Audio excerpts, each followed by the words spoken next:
Para. Te voy a lanzar una pregunta incómoda desde el principio. ¿Y si el tiempo no se está acelerando, sino que nos están robando la capacidad de evitarlo? Quédate porque hoy, para el final del video, voy a volver a esta pregunta y te voy a dar una respuesta que cambiará completamente la forma de mirar lo que estamos viviendo.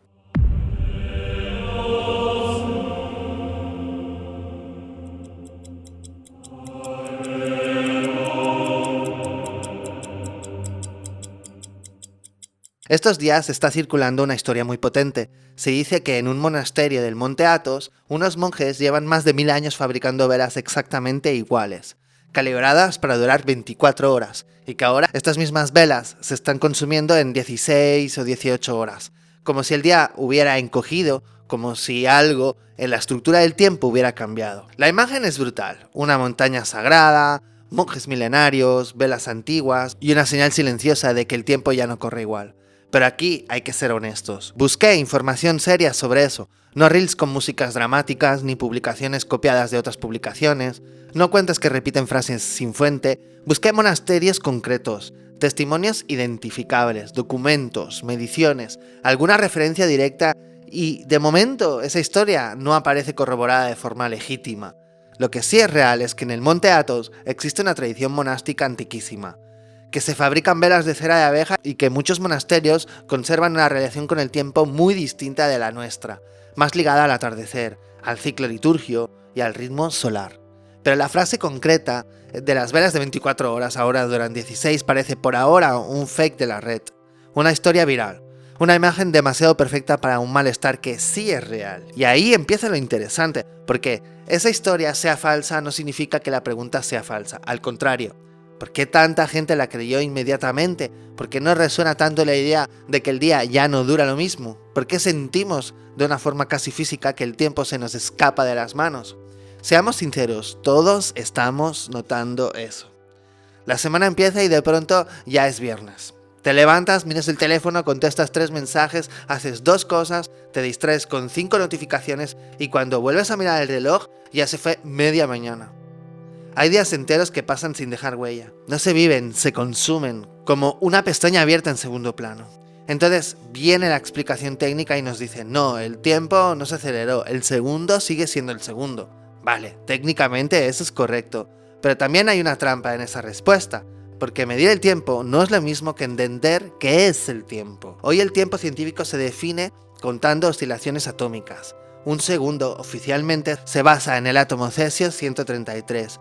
Dicho simple, la ciencia moderna no mira el sol para definir el segundo, cuenta pulsos extremadamente estables dentro de la materia. Eso permite que la función de los satélites, el GPS, las telecomunicaciones, los bancos, las computadoras y todo el sistema técnico en el que vivimos esté precisamente afinado. Es preciso, sí, es útil también, pero mi incomodidad empieza aquí. Y si el reloj solo cuenta ciclos, pero no nos dice nada sobre la naturaleza profunda del tiempo. Saber contar segundos con precisión casi perfecta no significa que hayamos entendido el misterio. Una cosa es medir un intervalo y otra muy distinta es explicar por qué existe una dirección, por qué una causa ocurre antes de un efecto, por qué nacemos, crecemos, envejecemos, por qué un recuerdo queda atrás, por qué una herida cicatriza hacia adelante, por qué la vida no se mueve como una película que puedes rebobinar sin consecuencias. Ahí entra un personaje incómodo, Nikolai Kozyrev.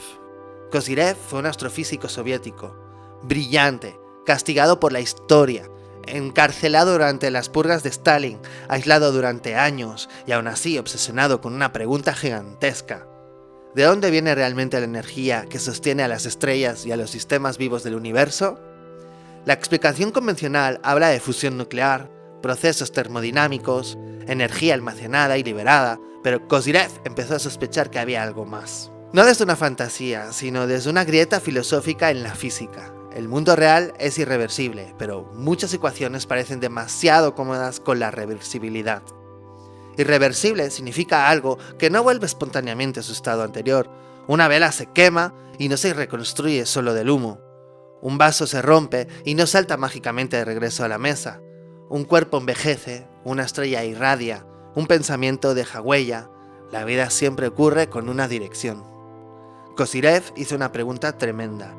¿Y si esta dirección no fuera solo una ilusión estadística? ¿Y si el tiempo no fuera el fondo pasivo donde las cosas pasan, sino una sustancia activa que participa en que las cosas pasen? Cuando él habla del tiempo como sustancia, no estaba diciendo que fuera un líquido flotando en el universo. No hay que imaginar agua, gas o plasma, es algo más sutil. Para Kozyrev, el tiempo sería una realidad física no material, un flujo, una condición activa del cosmos. Algo que no es electricidad, no es magnetismo, no es gravedad común, pero que podría interactuar con sistemas que cambian, giran, vibran, arden, crecen o mueren. Y esto, si lo piensas bien, es una bomba. Porque la visión normal del tiempo es una coordenada, una línea, un eje, una gráfica, algo que ponemos debajo de una ecuación para saber cuándo ocurrió algo. Para Kozyrev, el tiempo no solo pasaba, el tiempo actuaba. Tendría dirección, intensidad, una especie de densidad, podría acoplarse a procesos irreversibles y sobre todo sería lo que diferencia físicamente una causa de un efecto. Y esto es clave. Nosotros decimos, esto causó aquello, pero ¿qué hace que una causa sea causa y un efecto sea efecto? ¿Solo el orden del reloj? ¿Solo que una cosa apareció antes y otra después? Kozyrev sospechaba que no. Para él, la causalidad tenía una estructura física. Había algo en el propio flujo temporal que imprimía dirección al universo. Por eso, su pensamiento resulta tan incómodo para una ciencia demasiado mecanicista, porque abre una pregunta que no cabe bien en el modelo industrial de la realidad. ¿Y si el universo no es una máquina muerta funcionando por inercia, sino un proceso vivo, atravesado por una corriente de organización? Aquí aparece una palabra técnica: entropía. Entropía, dicho simple, es la tendencia de la energía a dispersarse y de los sistemas a perder orden útil. En un sistema cerrado, todo se desgasta, todo se disipa, todo camina hacia estados menos organizados. Pero entonces Kozyrev mira las estrellas, los organismos, la vida, la conciencia, la evolución, las formas, los ritmos, y pregunta algo que sigue siendo muy incómodo. ¿Y de dónde sale tanta organización en el universo que supuestamente solo camina hacia la dispersión? Y ahí su hipótesis vuelve casi herética. Tal vez el tiempo no sea solo un contador de decadencia, tal vez sea también un principio activo que permite organización, renovación, causalidad y vida. Un flujo negantrópico. Negantropía significa, en términos simples, producción o conservación de orden. Un organismo vivo es negantrópico porque toma la energía del entorno, la organiza y la convierte en estructura, metabolismo, reparación, memoria y conciencia. Entonces imagina esto, para Kozyrev, lo vivo no solo es energía química. Lo vivo podría estar acoplado de alguna manera a la dirección profunda del tiempo. Y aquí quiere dejarte una pregunta. ¿Y si el problema moderno no es que el tiempo se haya acelerado, sino que nuestro sistema nervioso perdió su conexión con la profundidad del tiempo? Déjame en comentarios qué piensas, porque esta pregunta cambia todo. Si el tiempo fuera solamente lo que marca el reloj, el debate terminaría rápido. Miras el reloj atómico, el GPS, la rotación de la Tierra y dices, todo sigue más o menos igual, salvo variaciones pequeñísimas. Caso cerrado. Pero si el tiempo también tiene una dimensión vívida, biológica, causal y organizativa, entonces la conversación se vuelve mucho más seria. Porque tendríamos que preguntarnos qué le está haciendo la civilización moderna a nuestra percepción temporal. ¿Qué le hace al cerebro vivir rodeado de pantallas desde que despierta hasta que se duerme? ¿Qué ocurre cuando recibimos más estímulos en una mañana que una persona antigua quizás recibía en una semana? ¿Qué pasa cuando el día ya no está organizado por el sol, el cuerpo, el hambre, la conversación, el silencio o la contemplación, sino por notificaciones, plazos, algoritmos, ansiedad, scroll infinito y urgencia artificial? No hace falta inventar demasiado, todos conocemos esa sensación. El teléfono fragmenta la atención. Las redes convierten la experiencia en microimpactos. Cada imagen dura un segundo. Cada noticia muere antes de ser digerida. Cada emoción es reemplazada por otra antes de completarse. Vivimos en una especie de centrifugadora cognitiva. Y cuando la atención se rompe, la percepción del tiempo también se rompe. Porque nuestra memoria no registra duración como cronómetro, registra densidad, novedad, presencia y significado. Un día vivido profundamente parece más largo cuando lo recuerdas. Un día pasado en automático desaparece. Por eso, una semana de viaje, llena de lugares nuevos, rostros, olores, decisiones y paisajes, puede sentirse más extensa en la memoria que 3 meses de rutina digital.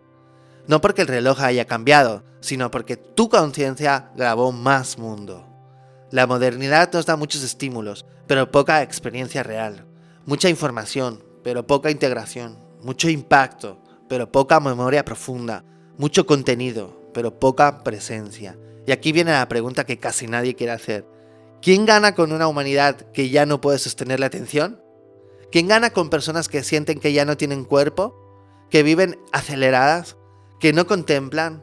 ¿Que no recuerdan bien? ¿Que no descansan de verdad? ¿Y que terminan comprando soluciones rápidas para angustias fabricadas por el propio sistema? No estoy diciendo que haya una sala secreta donde alguien aprieta un botón y acelera el tiempo. Esa sería una versión infantil de la conspiración. La pregunta adulta es mucho más fuerte.